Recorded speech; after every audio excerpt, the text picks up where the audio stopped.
So we were talking about Beast Wars as a podcast about two comedians rewatching the 1990s TV series Beast Wars Transformers. Although we are discussing a children's television show, the podcast itself is not intended for children.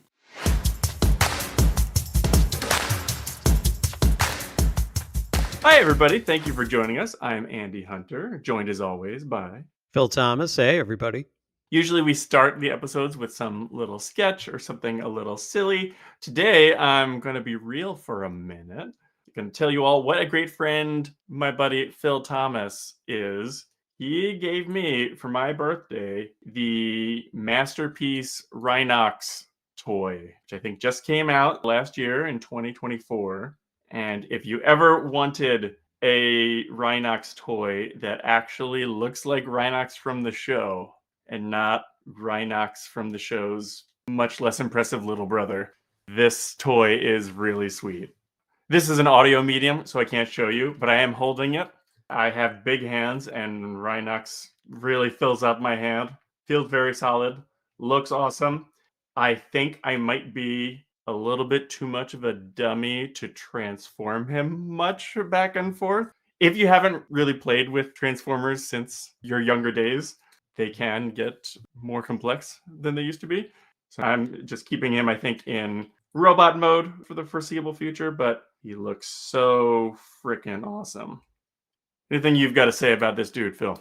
Yeah. So first of all, I was super excited to give him to you. You seemed super excited to get it. Who knew that two people who work on a Beast Wars podcast would love getting Beast Wars paraphernalia, including Beast Wars action figures intended solely for adults? Yeah, I mean, certainly the price point on this means, yes, it is not a children's toy, really. And some of the pieces are, I think, a bit too delicate to hand to your little child. Oh, absolutely. It transforms the way they do on those Michael Bay films where, they just sort of fly into 12 million pieces and then reassemble themselves. Yeah, a lot of this thing from the inner layers unfolding and refolding 100 times. So I do imagine sometime, maybe by the time I turn 50 or 60, I'll really be an expert on how to transform this. But in the meantime, he looks awesome just hanging out in robot mode. He sure does. I do think now I am going to eventually succumb to the urge to then collect the other Masterpiece figures just to match him because he looks so great. Love to see him hanging out with an Optimus, a Cheetor, a Dinobot. And I believe I just saw online, it looks like some leaked images of the Masterpiece Rat Trap just came out. So Masterpiece Rat Trap. I mean, listen, I love Rat Trap. He might be my favorite character on the show, but do we need a Masterpiece Rat Trap for a Transformer that basically transforms like a carry-on bag? maybe, but perhaps the better question is, we don't need to not have a Masterpiece Rat Trap, right? No, we do not. I just hope the Masterpiece Rat Trap doesn't cost $5 million. Well, if it does, then I'm happy for the two people out there who have the money for it and are also interested at all in Beast Wars. But if you have the money to spend and you like Beast Wars, I definitely recommend looking into the Masterpiece toys. Or if you have the money to spend and you are a really great friend, think about getting one for a good friend of yours. I wish you all a friend as wonderful as my friend Phil Thomas. Oh, thank you. You are too kind. You know what they say? Nothing can replace the joy in a child's eyes when you give them a gift. I actually have found something better than that. Seeing the joy in a middle-aged man's eyes when you give him a present during the holidays, especially one of the Masterpiece toys. So if you enjoy seeing your friends being really happy with their presents, go out and buy them a Masterpiece Rhinox. There we go. Hashtag not sponsored, by the way. Although Hasbro Takara, we are open to being sponsored. So Hey, sorry, I just need to jump in here. Well, Annie, I think you were all about to go try to get us a sponsor, and if somebody's gonna try to get the sponsors rolling in here, you know who you want doing that heavy lifting, brother. oh yes, everybody. I'm joined by Apetimus Prime, our head of PR. I think head of banana content is another of your titles, I believe. Oh yeah, I'm one of the foremost cybernetic banana influencers that are out there on the internets. So thank you very much for that. And Andy, I didn't want you to roll into that pitch to get us a sponsor cold. So, you've got a masterpiece Rhinox sitting on your desk, but there's only one masterpiece Apetimus, and it's right here. Oh yeah. That's right. And he comes with two big guns. And I don't mean the kinds you shoot with. I mean the kinds that you flex when you're showing off how macho you are.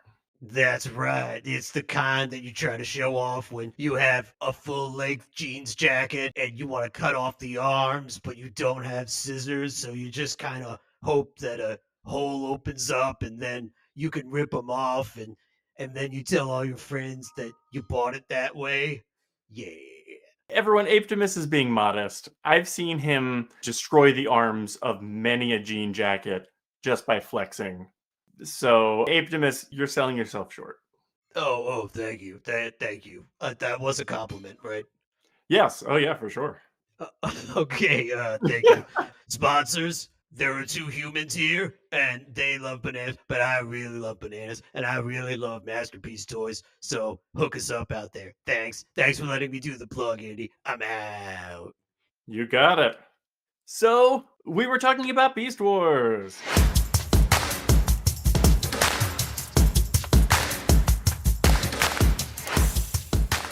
We were talking about Beast Wars. I'm Phil Thomas. I'm Andy Hunter. Today we are talking about Season 1, Episode 13, Dark Designs. What happens when the Predacons capture Rhinox and reprogram him into a Predacon? We start off with the Maximals having apparently followed an Energon signal to this little outcropping of a cliff, but it turns out it's too deep to mine, so they're just gonna leave. Nobody suggests just shooting a missile at the mountain or cliff. Missed opportunity, I feel. Yeah, nobody wants to try to put that into practice. It's always going to happen by accident, as most great discoveries do. We do get a little bit of nice foreshadowing. We see some small rocks in the foreground of the establishing shot tumbling down the cliff. That'll be important in a moment. We have Rhinox once again. He's in beast mode, but he's sitting down like a human, and he's wearing a rhino wrist device. How many episodes do you think we've seen that wrist device in? That gets a lot of screen time. I recall 3 times so far. In Beast Wars Part 1, we see it. Last episode, Victory, we saw it. And then we're seeing it in Dark Designs. If I was one of the writers, I would be trying to make a bet with you to see how many different episodes we can squeeze that into. Well, yeah, I mean, certainly for a CGI show, you don't ever want to have to make an asset that you only use once because it costs money to make an asset. And so the more you can use it, the better value you're getting for your buck. So I certainly can imagine a producer had a conversation with a writer. You've got Rhinox using a wrist device here. Is this a one-off or can you work that into 2 or 3 more scripts? The Maximals are about to leave, but then they are ambushed. The Predacons shoot them. I think we have a little bit, maybe, of an inconsistent weapon damage situation. A missile explodes right next to Cheetor, sending him flying and crashing into a rock wall, but then he just kind of shakes it off. So this missile was a bit stronger than the one Scorponok shot that just made him let go of Optimus's hands, but much weaker than the one he shot that blew a hole in Cheetor's chest. Oh, yeah, and much weaker than the one that he shot at a mountain and it exploded.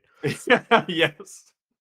What do you think the Predacons were doing here? Do you think they were out here for some other reason, or do you think they were hanging out at their base and they detected the Maximals and thought, we haven't killed them yet, but let's give it the old college try today?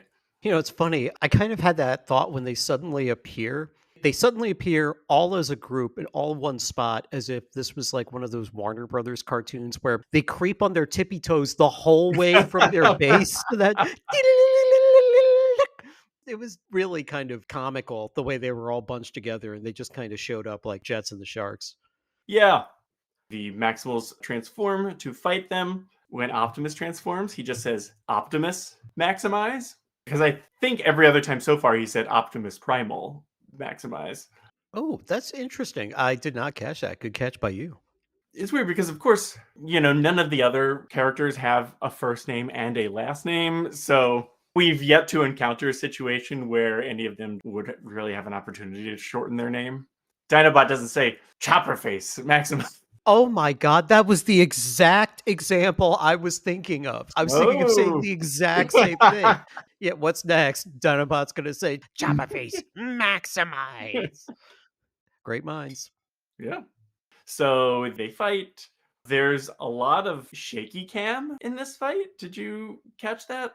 I didn't necessarily like it, but I did appreciate that they're trying to vary up how the fights on the show look. Yeah, I thought that was interesting. I thought it was either because they were trying to distract the audience from the fact that Rhinox was trying to knock out the ledge above them, or they were trying to enhance the feeling that him doing that was destabilizing the ground. Hmm. Yeah, both are good options. This is the second episode in a row where Optimus asks for cover fire and is then immediately shot out of the sky. He did ask for cover fire. Yeah, this really needs to be an OKR next year. Yeah, a shame he didn't have, an anti-ballistic shield. It's a shame he didn't have two, one for the front and the back. Yeah. But as Phil said, Rhinox is aiming above the Predacons at the ledge rather than at the Predacons themselves. Cheetor says, hey, shoot straight. You're missing them by a parsec. I thought that was very funny because Cheetor, as we've discussed, has had some pretty big moments of missing shots so far on the show. You're saying that kindly. You're right. My original draft of the notes was, fuck you, Cheetor. Oh, you were writing that with Apetimus. Yes. No, actually, hold on. I'm pulling it up here. The original draft was "fuck you, Cheetor, banana, banana, banana." Oh, all right. Need to have a talk with Apetimus. Anyway, Rhinox shoots up the ledge above the Predacons, and the rocks fall off the cliff, caving in over the Predacons. And the other Maximals are suitably impressed. Optimus calls Rhinox old friend. I feel like that's our first hint that they were friends or had any relationship prior to this mission. That's interesting. I didn't catch that, but I do read that. I remember one of my first observations about rewatching the very first episode was that Optimus and Rhinox seemed like the two parents. Mm. And that observation that you just made would totally back that up, that they maybe both worked on other missions or crews together. And whenever Optimus is putting together a crew to run another mission, he always picks Rhinox to be his number one. Yeah, that when he has his gathering the team montage, Rhinox is always the first stop. Rhinox, you son of a bitch. So the Maximals head off. Just like in the episode The Probe, Rhinox once again makes the mistake of not double tapping. In The Probe, he punched Megatron and figured that took him out for the rest of the day. In this case, they caved in the rocks, and then he's just leisurely strolling behind the other Maximals while they'll head back to base. Thus, he is captured by Tarantulas. I was initially expecting that just the web itself would drain Rhinox's energy the way in the episode that web did, but no. In fact, Rhinox got trapped in the web, and then Tarantulas bit him and injected some cyber tarantula venom in him, which knocked him out. Yeah, I think I noted in my notes that he didn't go down until Tarantulas creepily groped him. Yeah, I was just thinking, it really must have been a struggle for him to bite Rhinox and then not suck his bodily fluids while he was doing so, Then he had to tell him, there's no rush. Also, can I point out, I think it was really funny how Rhinox says he will bring up the rear as if that is a good plan at all. You guys go on ahead. I'll stay behind and bring up the rear, about 100 to 200 yards behind everyone. And I will walk very slow so you will get even further and further ahead of me. So far that if something were to happen to me, you would never know. Yeah, I've never been in the military, but I've always assumed bringing up the rear really just means you're the last person in line, and you'll guard R6, Optimus will guard R12. You got to stay with everybody. Yeah, in this case, I'll guard the rear means I'll be my own rear, very far behind. I'll guard the rear of the planet. Yeah. Rhinox comes to. He's captured in the Predacon ship, which apparently is called the Dark Side. I don't think that's ever said on screen, but various supplemental materials, like one video game, I believe, and some comic books have used that. Though I believe, from what I've read, it has had inconsistent spelling. Sometimes it's spelled Darksyde, and sometimes it's spelled with an I instead of a Y. That's really interesting. It's never mentioned on the show specifically. No, just like I think I had read that the Decepticon ship called, I think, Nemesis, that was never said on screen in the original G1 show. It was named that in Beast Wars. Oh, that's wild. When I saw it on Beast Wars, I assumed the only reason they would call it by name is if it had been named in the original series. That's really interesting. So they don't name the Predacon ship in Beast Wars, but they do name the Decepticon ship. Yes. Great. It is odd that then in the next sequel show, Beast Machines, they didn't finally then name drop Darkseid on screen. You'd think that was the pattern that we were establishing, right? Good point. So Rhinox is captive and reprogrammed into a Predacon. They've made a special machine called a transmuter that does that, which not only reprograms him, but also gives him an evil color scheme. That's how you know Dinobot isn't a true Maximal, right? Because if he were, then his color scheme would have changed to something like bright and pastel or something. Let me tell you something, Andy. If getting white hair and having red eyes means you're a Predacon, I'm becoming more and more Predacon by the year.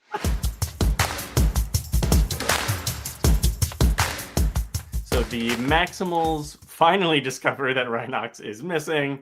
They tap into his comm channel and learn that he's been reprogrammed as a Predacon. Cheetor continues to kind of be insensitive towards Dinobot. He says, better dead than Pred, which is, of course, a reference to the Cold War era slogan, better dead than red. I never put that together. Oh, thanks for that. And Dinobot rebuts, hey, some of us have survived the experience, which I realize could be taken both figuratively and literally, because figuratively, it's in the same way you're like, oh, man, I have to go to work. Hey, man, some of us have survived working jobs we don't like. Or, well, literally, some Predacons are very prone to backstabbing, but hey, I survived it. That's really interesting. I guess I took it the first way. Hey, don't be so cavalier to say disparaging things about Predacons. Because if we weren't the Beast Wars right now, I would still be one. But good point. Oh, thank you. They're like, we got to rescue Rhinox, and Optimus says, we can take our time with this. Megatron can't handle a Predacon Rhinox. Yes. Which, I like that. And I like that later on, Rhinox has a yes. But I kind of wish it were just one or the other. I think 2 times in one episode, another character throwing a Megatronism out felt like too much. So I agree with you, but it works out if it's said so many times of the episode that you make it a new check mark. Beast Wars bingo. That's right, baby. One character saying another character's catchphrase. It's here. Oh, nice. I thought you were just going to say Megatron saying yes itself. But if that's going to be Beast Wars bingo, that has to just be the center square, which is usually the free square. Rhinox is shown around. He's really brought into the fold. Megatron's like, all right, cool. Give us all your maximal secrets. But something's not working, so Rhinox is sent to go check on it. When he says to Scorponok, hey, Megatron is asking what's up, Scorponok, unlike when he's directly addressing Megatron, he's a bit flippant about Megatron behind his back. He's like, tell him not to get his software in a snarl. Like, oh, Scorponok would never say that to his face. Yeah, that's a good point. I never thought he would be like that behind the scenes. He's usually the company man. Yeah. But then Rhinox takes out Scorponok by dumping a tall stack of boxes onto him, which starts off this process, which Optimus clearly foresaw, of Rhinox taking out the other Predacons and sowing havoc behind the scenes. I liked that an ambitious Rhinox was too much for Megatron to handle. I kind of wished that the ways he took them out had been more clever. You didn't see him being, what if Rhinox remained a genius, but were devious? Anybody could have pushed a tall stack of boxes on Scorponok. Anybody could have swung a heavy crane full of stuff at Waspinator, you know? That's a good point. I think I felt that disappointment alongside you without articulating it. There is another part of it that I thought was interesting. I'm always talking about the Maximals have all the bigs, and Rhinox is so big he could basically just body anyone in the series. Yeah. If he's evil, he's so big, he's like, I could engineer some kind of mind control thing, or I could just push this crate on top of Scorponok. Like I'm Yeah. big enough to do that. Womp. Yeah, that's a good point. Although in that case, I guess the Predacons are lucky that he didn't just one by one pick them up, haul them over his shoulder, and just dunk them into the lava. We've seen him tackle and carry Megatron before, just in the very last episode. Oh yeah. I mean, hell, all of the Maximals ride him back to base in certain episodes. Yes. So Rhinox takes out Scorponok. Like I said, he takes out Waspinator by swinging a heavy thing at him. I didn't really care for Waspinator then bouncing around like a rubber ball and calling himself the Decepticon Shrapnel. That seemed a little bit more kiddie to me than the show usually is.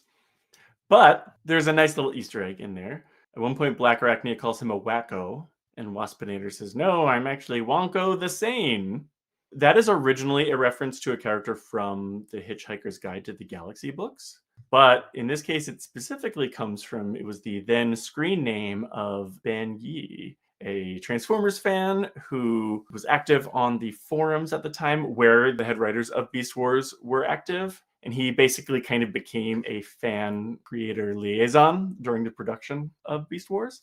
And he would go on in the Agenda season 2 trilogy of episodes. He would go on to be credited as a Transformers history consultant for that episode, for the information he provided to them. Wow, I didn't know any of that. That is very cool. Yeah, so even though I didn't especially care for Waspinator getting scrambled like that, it is neat to name check a fan. Oh yeah, one thing I note, while Rhinox is stomping around the Predacon base, to me it felt like with both the sound effects and the screen shake, they're playing up Rhinox stomping weight while he's a Predacon. While Rhinox is evil, he's stomping extra hard or was meant to be scared of him or something. Yeah, I guess that's a good point, playing up his intimidating nature. Although maybe he is stomping around a lot to intimidate people. I would be intimidated, quite frankly. Oh yeah, we've talked about how we don't know the exact. We never see them next to a modern day human or a modern day building or anything. But we tend to assume like if Rat Trap is maybe 5 feet tall or so, Cheetor's maybe 5'4", 5'6". Rhinox has got to be, what do you think, like 7.5 feet tall, maybe 8 feet tall. I always thought that Dinobot was 7 feet tall. Okay. So that would make him 6'6" in my mind, but who knows? He's huge. I think I really don't have a gauge at this point. Yeah. While Rhinox is stomping around, Pterosaur pops up. He's like, "Hey, I've seen you taking out the other Predacons. I'm on board with taking out other Predacons. Let's be teammates." And then Rhinox strangles him and says, "No, you're going to work for me." Kind of in line with the whole weapon inconsistency, battle damage inconsistency. Rhinox strangling Pterosaur in beast mode and it having an effect raised some issues for me. One, Pterosaur tries to say terrorize to transform into robot mode, but he can't because he can't get the words out through his strangled throat. But we've seen characters transform without actually vocally issuing that command word, you know? And also, do or don't their bodies actually need oxygen? Yeah, like in a previous episode, you were like, why does Cheetor need to like transform to stop being out of breath? And at the time, I was like, oh, well, I don't know. If their bodies are semi-organic, then maybe they actually are like transforming oxygen into energy. We've seen in later episodes they can eat in order to fuel themselves in lieu of energon. So I guess maybe that's it. But still, like the way Pterosaur was coughing and really weak looking after being strangled in beast mode. And it really still seemed to me like their bodies aren't real animals. Yeah, I think the best I could give you is he was crushing Pterosaur's neck in such a way where he couldn't transform. Yeah, that makes sense. And there have been times in the past where they said, oh, you're in a position where your body can't transform or something. So, okay. But fair point. They don't even bother showing it, but Rhinox webs and poisons up Tarantulas and Black Arachnia. Scorponok by now has been healed, and he basically rats him out to Megatron. Pterosaur and Scorponok confront Rhinox about this, and Rhinox just immediately throws Pterosaur under the bus. It was all this guy's idea. That was really funny. Yeah. When Scorponok then attacks Pterosaur, he says, "Mangle!" as if that's his catchphrase. But I don't remember him ever saying that before, and I don't remember him saying it again. And I always think of Scorponok as the missile guy more than the getting right up in your face. Or battering people with his giant claws guy. Yeah, I got it, but it was weird. Just one of those battle inconsistencies. Yeah. What are you going to do? So those two are working on each other, and then Rhinox takes them both out. He just grabs them each by the neck and bangs their heads into each other. Then Megatron shows up, and Rhinox immediately just shoots out his knees and is taunting him. As I said earlier, he throws in a, "Yes, you can't handle me. I'm going to take over." And Megatron says, "Well, you did teach me one thing. Sometimes Predacons gloat too much." And Megatron shoots into the transmuter device, which activates it. It's very funny to me to think that Megatron would instruct Scorponok to build it in such a way that, hey, if we can't reach the switch, can you put a tube that I can shoot into and my energy will turn it on? The Megatron backdoor. Yeah. Or do you think Megatron can choose to shoot electricity or energon rather than destructive force? Okay, that's interesting because another thing I noted is Megatron seems like a mad scientist. There are facets of that throughout the series the more I think about it. Like in season 3, when he creates Dinobot 2, Yeah. that's evocative of Frankenstein. I think this was evocative of Frankenstein. I'm sure you noted that too. Oh, yeah. In the next episode, Double Dinobot, he's doing this experiment in a lightning storm. Felt very much like an it's alive situation. So, to that extent, I could make a very, very weak narrative argument that yes, he has some lab testing appropriate properties, like shooting minor amounts of electricity to get some of his gizmos to work. All right. Yeah. So anyway, he activates the transmuter, and Rhinox is turned back into good old Maximal Rhinox, and he's a little bit thrown off. But then the Maximals blow a hole in the Pred wall and show up. One thing I noted was when that hole is blown into the wall, the smoke clears, we see the Maximals in beast mode, and then they transform. And so I had two thoughts. One, a little more practical, the other much more fun. Do we think Rat Trap transformed into robot mode, set a timed explosive, then turned back into beast mode? Or do we think Optimus just went full Apetimus and punched that hole in gorilla mode? God, I really hope it's the latter. Hey, Andy, there's something weird going on your screen. It looks like there's somebody behind you who's trying to rip back that curtain. What's going on back there? Surprise, it's me, Apetimus Prime. Oh, hey, Aptimus, great. Real quick, while you're here, right before you were trying to, well, I don't know what you were trying to do to Andy. Andy had a question he posed. Do we think that Optimus Primal went full Aptimus and tried to punch a hole in the ship in perfect timing so that they could transform in intimidating fashion once the dust cleared? I wanted to ask you, as the perfect ape to ask, do you think that's what was going through his mind? Sort of. Let me explain. To say that Optimus went full Apetimus is to really undersell what the full Apetimus experience is. The full Apetimus would be more like punching a hole in the ship and then crumpling the rest of the ship up like a used soda can, or perhaps throwing a banana like it were a boomerang, or dropping a cool one-liner like, "Oh, Rhinox, glad to see you're back in shape." Something like that. But yes, I would say Optimus Primal definitely did go partially Aptimus. I see it earlier, you read in the notes here that Cheetor needed some target practice. Optimus, I had been helping out with some punching practice, and in this episode, I can see his technique is really improving. Yeah, it seems like he did you proud there, Aptimus. Thanks for clearing that up for us. Anytime. Aptimus out. Wow, that was perfect timing. I couldn't believe he just happened to be doing whatever it is that he was right behind your shoulder. Yeah. Oh, I see. He was in our household grocery list. He was just adding bananas over and over again. So anyway, the Maximals show up. Waspinator's still disabled and whacked out. Shoots the transmuter and breaks it. So as we know, of course, it will never be rebuilt. Both because that's how machines work on the show, but also I would not be surprised if Megatron was just like, all right, I think I actually can't handle a Maximal who turns into a Predacon. I guess that's the moral of the story. I guess that's the moral of every one of those machines. Maybe. I really don't see a reason why they didn't rebuild the lens, the thing that sticks them in beast mode. Yeah, it is really weird why we never saw that again because that should have just ended the Beast Wars right there. Yeah, or conversely, if both sides had invented it, it just would have made the Beast Wars go on forever. We'll just have these wars as beasts. Oh yeah, like that climactic fight in Beast Wars Part 2. Yeah. That would be every day. They would Yes. meet there and fight every day. Yeah. The two teams are fighting. Optimus breaks out his rarely seen swords to fight Megatron.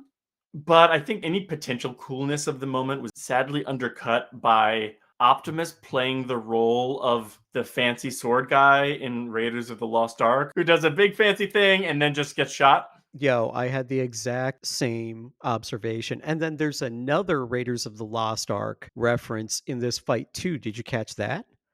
I don't think so. Yeah, what was that? So you know when he's fighting the gigantic Nazi guy under a plane that's about to take off, and the climax of the fight is he makes the guy back up into the plane rotor? Yeah. What Dinobot does to Scorponok? Oh, yeah. I don't know why, but when I saw that one Indiana Jones reference and then I saw that, I was like, oh yeah, that's another movie reference. Yeah. But so anyway, I don't know why, if you're making the show, you decide to cast Optimus in the role of the chump in that sword gun scenario. There were a couple moments in this fight that didn't show Optimus in the best light. It was kind of a weird fight to have climax. And also, like, in terms of ambiguous weapon power, oh, I guess Optimus could just cut off Megatron's arm in one swing. Yeah, like for one thing, in this fight, suddenly Megatron's knees aren't fucked up anymore. A minute earlier, we saw Rhinox shoot up Megatron's knees, and Megatron then couldn't stand up after that. But now he can stand up just fine. He can even lay back and kick at Optimus with both of his feet, kicking him up and then shooting. Optimus gets shot multiple times, but then can just disarm Megatron in one swing. Mm-hmm. Very good. This fight doesn't really play out as if the Predacons had been softened up by Rhinox. Because, Scorponok is in this fight, even though we saw Rhinox kick Scorponok's butt a couple minutes ago. We don't see Pterosaur anywhere in this fight, so shouldn't Scorponok be just as knocked out as Pterosaur is? We don't see Cheetor or Rat Trap at all in the fight, so who knows what they were doing? I guess all of that got cut for budgetary reasons. Maybe. I also did write down a lot of this fight plays out in slow motion. So I wonder if either maybe they just thought that looked cool, or were they running a minute short somewhere? Like, yeah, maybe they weren't able to animate a couple other parts of the fight scenes. Then we're like, all right, we'll play it in slow motion when Optimus charges at Megatron or something. That having been said, for the junk food action movie person that I am, I love the scene where Dinobot throws his sword in slow motion. Oh, I thought that was very cool. And I still thought it was very cool that Optimus chopped off his arm yes. in slow motion. That was an Apetimus moment. I was like, damn, he's still got it. He's still the top chimp. Yeah, for sure. There's some cool moments, but some silly moments. There's a moment where an Optimus is yelling at Megatron. He's like, no! In a way that's as if Megatron's about to push a blow up Rhinox button or something. But Megatron's just standing there. Yeah, I wrote in my notes, not sure why Optimus starts screaming no. The way he started screaming no, and hear me out on this, is when you're like hanging out with a toddler and you say something to contradict them and they can't handle it and they just start screaming no. The sun goes to sleep at night and then the moon wakes up. No. Yeah, I think I would have liked it more if while Optimus was running at Megatron, he had said, "Let them be called Beast Wars." That would have been amazing. Can we dub that in? Yeah, when Yeah, we'll do that. Let me call it Beast Wars. If we ever have a Patreon, we'll see how much is there and see if it's in the budget. yeah, well, we do have a YouTube channel, so I'll see if I can Oh. figure out how to make that happen. So anyway, they all win the day, head back home, cut to the Maximals all relaxing. It's not clear to me if this is like a rooftop garden they have on the Axelon or just a little grove nearby. Here's a shot I know you liked. Gorilla Optimus lounging with a book. Yes, I thought that was hilarious. Or he was reading Cosmo. We'll never know. Yeah. So yeah, they have a little moment of denouement. They're like, what was it like being a Predacon? Rhinox says it was like having 3 gigs of attitude on a 2 gig hard drive. No wonder they got personality problems. They all laugh while Dinobot fumes over this racism. Very funny closing scene for the episode. Have you watched Ripley on Netflix? No, oh yeah, that's the adaptation of The Talented Mr. Ripley. Yeah. Did you watch the original Talented Mr. Ripley? I've seen the Matt Damon movie, and I've read the book, I think. Okay. You know the broad strokes of it. Well, I watched that and then I watched Rhinox in this episode, and he really reminded me of a serial killer who is lying to everyone and then very subtly knocking everybody off for his own devices. Like, especially after watching Ripley just a couple of days ago, I got a lot of those vibes. So I don't know if you got those types of movie vibes from the way he went about doing these. Yeah, that makes sense. Like I said earlier, it might have been neat to see him doing things a little bit more deviously. He's acting so disingenuous with all the Predacons, but I guess they're all just used to each other having that tone of voice of like, oh yeah, this person's totally bullshitting me and plotting behind my back anyway. Oh yes, I'm definitely loyal to you, Megatron. Maybe that's a little too on the nose for the subtlety I'm talking about.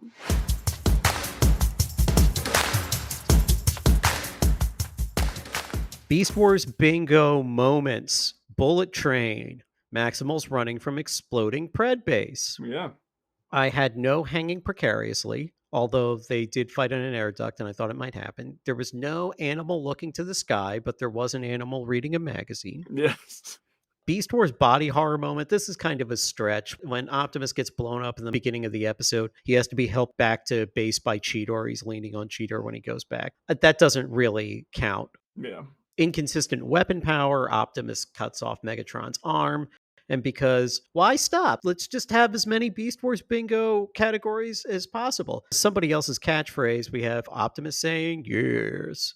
And Rhinox saying, yes. Yeah. How many times do you think maximize was said? I'm going to guess twice. I'm thinking it was early in the episode when they fight on the cliff, and then late in the episode when they bust the hole through the Predacon wall. Yeah, those are 2 of them. Very good. So I wrote down 3. Optimus at the beginning, the team transforms, and Dinobot says it once. Okay. How many times do you think terrorize was said? I'm going to guess 3 for that also. I know Rhinox says it at least once, and I think twice. So I'm going to say 3 overall. Okay. It was 4.5, and you already said what the half was. Yes. Yeah, when Pterosaur is getting strangled. So there's half for Pterosaur getting strangled. Rhinox says terrorize twice. That's a new one. Yeah. And Scorpionox says terrorize once, and Pterosaur says terrorize once. Okay. And that's all I got. All right. Well, thank you all for listening. Please subscribe, rate the podcast, and spread the word. Reach out to us at beastwarstalk@gmail.com, especially if you have a question for Apetimus, and he will answer it on the show. And until next time, I'm Andy Hunter. I'm Phil Thomas. And now we have talked about Beast Wars.